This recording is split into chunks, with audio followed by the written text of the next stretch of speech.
First of all, I'd like to thank Pasadena and the Rose Bowl for an incredible venue and our fans in the country around the support we've had this year. This has been a first-class trip. They have done everything under the sun to make our trip unbelievable. I mean, we don't get a chance to come out in this part of the country very much. Very blessed. And, I also like to say Auburn, they're a great program, great tradition, and a great league. I'll also say it's been a 4-year evolution to put ourselves in this opportunity. We talked about being a program, and we wanted to do things right. We wanted to build the foundation. And these guys have given their hearts and souls to us as coaches, and it's been unbelievable. This team, these players, what we've went through the last 3 or 4 years, losing 11 guys to the draft, 6 new coaches, but these guys believed and kept going. And I want to say a special thank you to this senior group. This is the group that when I went to recruit them as a first-time head coach who never had anything out there, and they believed in me and this staff to be able to come here and believe the dream in which we were telling them we had an opportunity to do. This group is an unbelievable group, not only because of how it plays, but how it affects everybody on the team with their attitudes, their abilities. They make everybody better. It's a group will always be remembered in my heart, I promise. And, life through the good and bad, expectations, striving. We've accomplished a lot, and I'm very proud. But we've gotten an expectation now. We've gotten an elite level and a standard which we don't want to go below. And hopefully we've arrived ourselves back as a program right now. But it was a great night, very happy. Our assistant coaches were unbelievable, keeping our guys together during the game to keep the poise so we could execute and do the things we needed to do. Our players believed. They kept their heads down and kept working. And it's just a tribute to everybody involved in the organization. And like I say, a special thank you to them. Questions? Again, questions for Coach only at this time. Start right up here in the front. Coach Danny Morales of Skyboat.com. Jameis leads that game-winning drive. He hasn't done that all year. What poise did you see from him in that drive? It's the best football game he played all year. And I tell you why. Because for 3 quarters, he was up and down. And he fought and he fought. And just like any great player, some nights you don't have it. When you can go back and you like the great ones do. It's not my night, but we got a chance to win this ball game. It's in the 4th quarter. I got 1 or 2 touches left, and you can take your team down the field and lead them to victory. That's what a great player is to me. Because anybody can do it when it's their A-game night. A lot of guys can do that.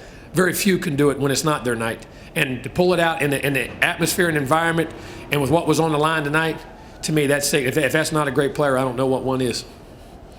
Over here in the aisle.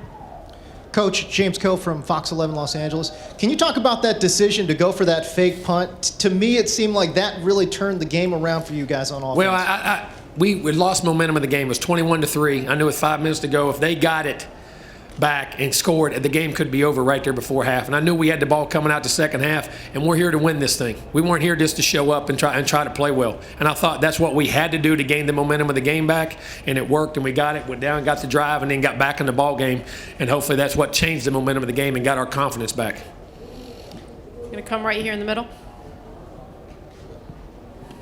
Gene Williams, warchant.com. Coach, I just asked you about Kermit Whitfield and that kick return, how important that was, and just talk about the speed he has. Well, Kermit's a big-time player. We know he's a 10-1, 900 meters, the 3rd fastest 100 meters in high school history. But this guy's going to be a big-time player. He has great hips, great acceleration. He's learning our offense and, getting the touches. But in the open field, he's as dynamic as anybody in America. He's as good as anybody I've ever been around. To do it at that stage, our team blocked very well, but he has that finishing speed. And I think the sky's the limit for that guy his whole career here at Florida State. Ivan. Jimbo, Ivan Mazel of ESPN.com. Why didn't Jameis have his A game? What was Auburn doing? And they kept things mixed up. I think they got pressure on him. They covered tightly, and we dropped some balls. We had some critical drops in the game. Rashad played a great game, but he had a whip route that he would have caught and went down the sideline probably for 40, 50 yards in the game. Then KB had a couple critical drops, and we were just pressing. I think we were worried. It's the first time this year I thought we got outcome-oriented. In other words, we were worrying about the scoreboard and not just playing the next play. And I think that you get in these environments, you have to go through that, and that's part of learning as a young player. And then, to be able to adjust on that day and still get back and be great, to me, that's big time. Come over here on the right. Jason Staples, NoleDigest.com. Coach, it looked like early on once you got pinned inside the 5, that was really where you lost a lot of rhythm and didn't Exactly get it back right. Initially. Can you talk about what you did? Both maybe on a motivational side and on a scheme side to get that rhythm back? Well, but we lost the field position battle in that game. We were pinned back inside the 20 probably 5 or 6 times in the ball game. And, you got to be careful. We didn't want to give the ball game away, and we weren't making enough good plays. But, again, to get the rhythm back, again, I think the fake punt got us back and got the confidence right before half. We went to some shorter throws, getting the ball out of his hands so he didn't have to hold it. We didn't have to protect as long, get him in a rhythm. We hit a couple of the pressure, we call pressure switches, and got out there and got some field position. And then after that, we started believing in halftime. And at halftime, we went in, we didn't feel bad because we hadn't played well at all. We're down 21-10. We're right in the ball game. We got the ball coming out. We were right where not where you wanted to be as a lead, but we felt very comfortable where we were. And we told our guys at halftime, this is what you remember coming back. You just got to keep your poise and battle back. And the momentum got switched, I think, with the fake punt. Right here on the aisle. Coach Brady Ackerman, CSS. Can you talk about your defense's performance, especially in that third quarter where they held them to 19 yards rushing? Big time. Our defense allowed the offense to get back in the game. And in the first half, it was more of us. We had some older guys, just missed some assignments, had a couple critical mistakes and checks and things that were very uncharacteristic. I think we all got caught up in the moment a little bit. And then they settled down at halftime, and that third quarter were totally dominant. I mean, very dominant in the game, which allowed us on offense to get the ball back a couple times, win the field position battle because they weren't getting first downs and then punting us down inside the 10 or 20. And then we could call good plays and be more aggressive in our play calls from the field position battle. Our defense, this was a complete team effort. I say this all the time. People talk about defense wins championship. Let me tell you something. Great teams win championships. Tonight, our defense had its moments, our offense had its moments, and our special teams had its moments. We had the fake punt, the return. Our defense was dominant in the second half. The offense got going when it had to.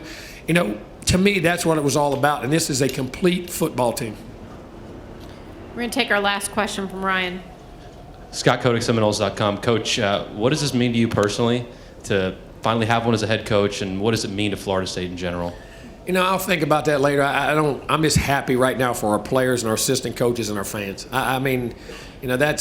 That's for down the road. We'll think about that, and in years later on. But I don't try to live like that. In 2 days, I want to get ready to go win another one. I want to get ready to go win one next year and get us going. We'll reflect when we're done. But I'm happy for these players and coaches and our fans to be able to hold their heads high. And I'm going to tell you what, I'm happy for our conference. The ACC is good football, folks. It's great football. It's a great football conference. We got great commissioner. We got great football. We got great coaches. We got great players. And I'm happy for the ACC because what Clemson did the other night. Duke played a tremendous game. We had 11 teams in bowl games. I'm happy. And there's some SEC is great football. I coached in that league for 13 years. I respect every bit of it. There's some other folks in this country who can play some football too.